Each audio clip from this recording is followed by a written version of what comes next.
This is Christine Villa, Creative Memories Advisor, and I had a request to show how I made the fence on this Croptoberfest page.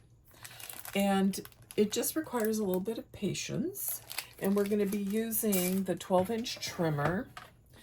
And when I first did it, I just kind of freehanded it and was guessing as I went. I had a general idea.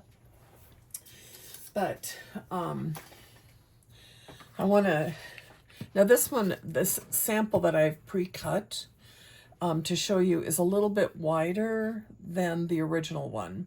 This original one is about 3¼ inches tall.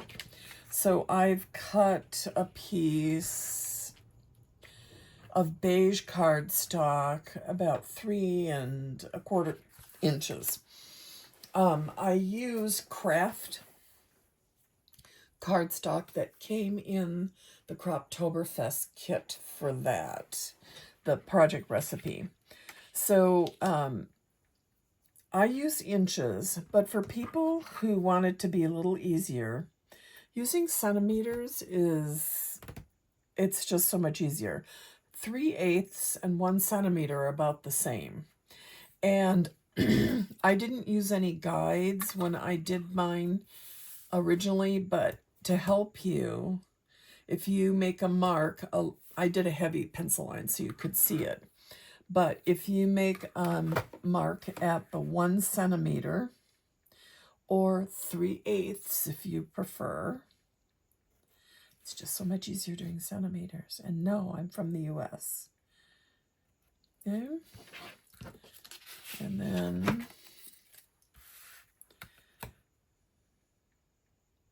I usually do at least 2 so that I know if I've got things lined up when I make the pencil mark.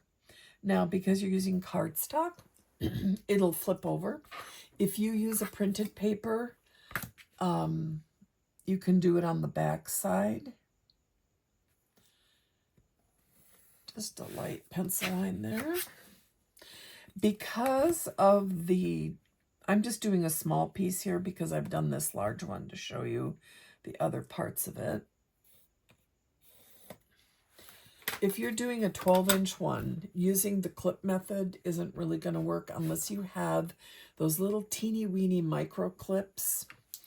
And then in addition, I would not pre-cut this, but I'm doing this for example purposes. I had about a 6-inch wide piece of cardstock and 12 inches long. And on the example, I actually it was a 1/2 inch shorter. So if you have an 11.5 inch length piece, that would be fine as well. And we're going to be making a series of cuts. You can see here, I haven't trimmed these out.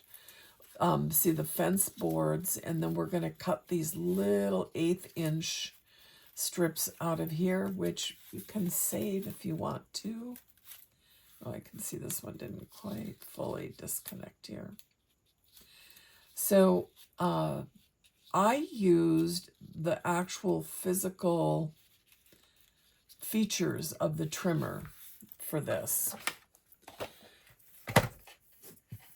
After you do trim this off, you're going to want to cut a 1/2 inch wide piece of the same color, and those are going to be our vertical posts. So positioning this on here, I like to work horizontal for this, and you can brush, put this up either direction, because these pencil marks are going to be our stop guides. All right, so I'm actually going to do this here on this end. Now, right here is the actual mat for the 12-inch trimmer. And this number 1 line, I've just changed my mat. That is the actual cutting line. The dotted line to the right of it is 1/8 inch. And we're going to be utilizing that marking. The 1/4 inch is to the edge of the gray mat. And then there is this line right along here. I'm going to put some pencil in there. See if it shows up better. That is going to be our fence row guideline. Okay? So let's start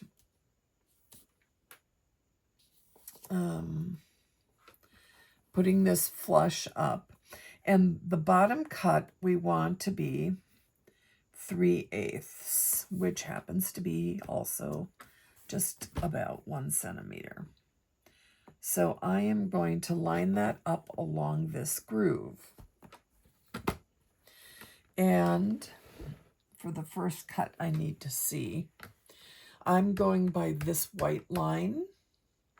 I want it to match up with the pencil line that I made for our cutting guide. All right, stick my little head in there. And then pressing down and guiding and then stopping when I get to this other one. And this is the first cut. I'm actually going to go back up on this end here. So now we're going to be using the dotted line as a guide. So there's our cut. And we're going to line up our cut line. You can see here how this goes out from there. Right? And then putting that down and following our cut line.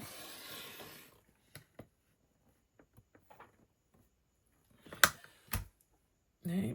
And so now you have, this is actually a little thinner than 1/8. And I actually went over my thing. All right, so from that cut line, you want to line that up to the groove. And you know what? If it's not exact, that's okay. All right, now we're going to cut again, and then we're going to slide. So we've made another fence post, and we're going to slide it to line up that last cut line with the dotted line. You can see that right there. It's lined up with the second dotted line. And then we're going to, pretty soon we'll be able to use this. There we go. So now you have the bottom rail and the second rail and what will turn into the gaps. So now we want to line it up on the groove again. Our last cut line.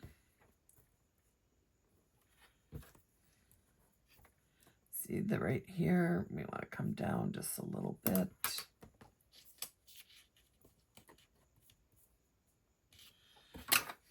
That's all right.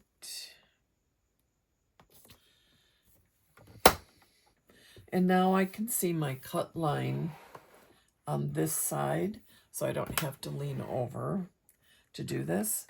I'm going to start. The white line is where the wheel starts cutting. So I want to line that up with the pencil mark that I have and then go across and stop. Okay. We're going to do 1/8 of an inch, which is the dash. We're going to slide to that other line. Line that up to this line.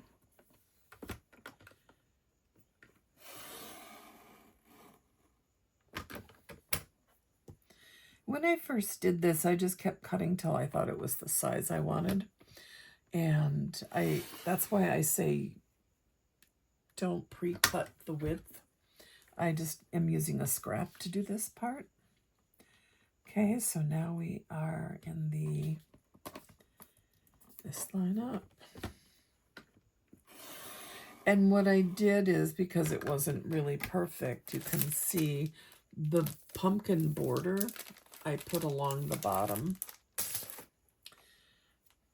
All right, that was a panel cut. So now we want to do a space cut, which is at the dotted line.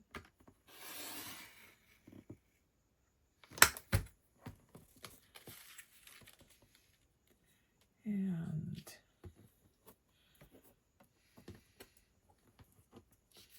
all right, so we need, so now what we're going to be doing is really lining this up.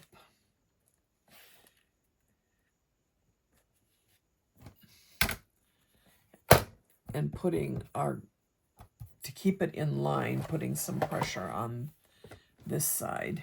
Oh, sure, and then I move it.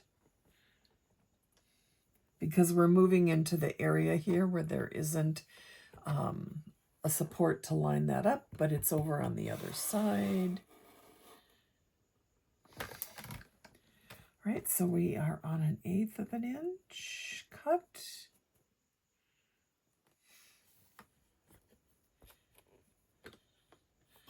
Looking at that line.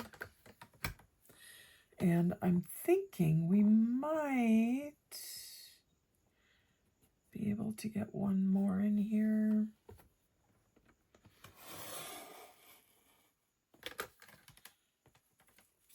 Oh, goodness. That went kittywampus. All right. So that's what you would do until you have about 7, 8, or 9 stripes. And so then you're going to have your, I pre-cut these, but what I do is I put adhesive on the back, lay it over, and then cut it off. The first thing we're going to do is we are going to cut these little skinny pieces out. And I just pull it up, and on that guideline, I just snip it. And I do both sides at the same, and then go to the next one. And if it's a little off over there, that's okay, because we're going to put a post on top of it. Are you all with me? Any questions? Oh, I can see that I didn't press quite hard enough right here.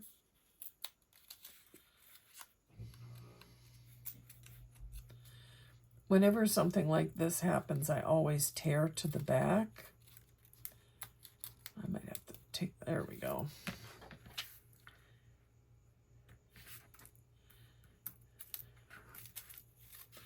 You can see your little fence. Now, if you want to have wider slats, you go right ahead and have wider slats. 1/2 inch would not be a bad thing.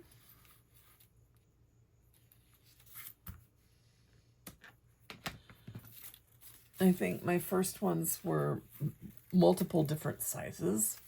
There was 3-inch, there was 3/8 of an inch and 1/2 inch ones. But if you like uniformity, you can make them all the same. Now, I refer to this as a modern fence because it is not a vertical linear, and it's more typical in more modern designs to have a horizontal element. If you think of like the cable, wire, stairway railings, things like that. All right, this one I do need to snip a little bit here. And this is all about using your tools to create something. Now I did something sort of similar in creating, see how pretty that is? So the first thing I do to stabilize this is I'm going to line this up on my mat, and we're going to do the centerpiece first. And that helps stabilize all the little flopping things. So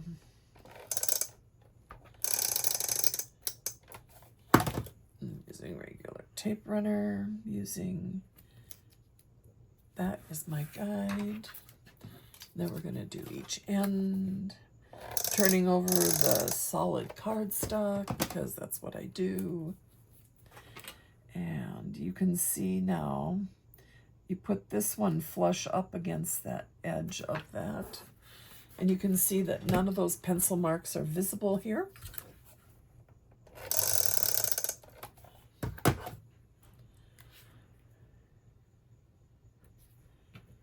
Oops.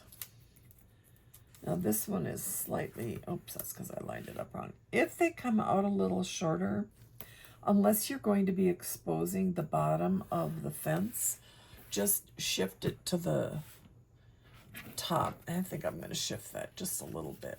It's just a hair.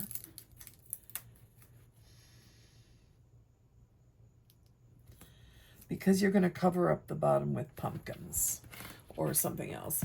And what's nice about this is you could even use, let me pull it up here. There's the autumn leaves punch, and you could punch this and then weave it in and out.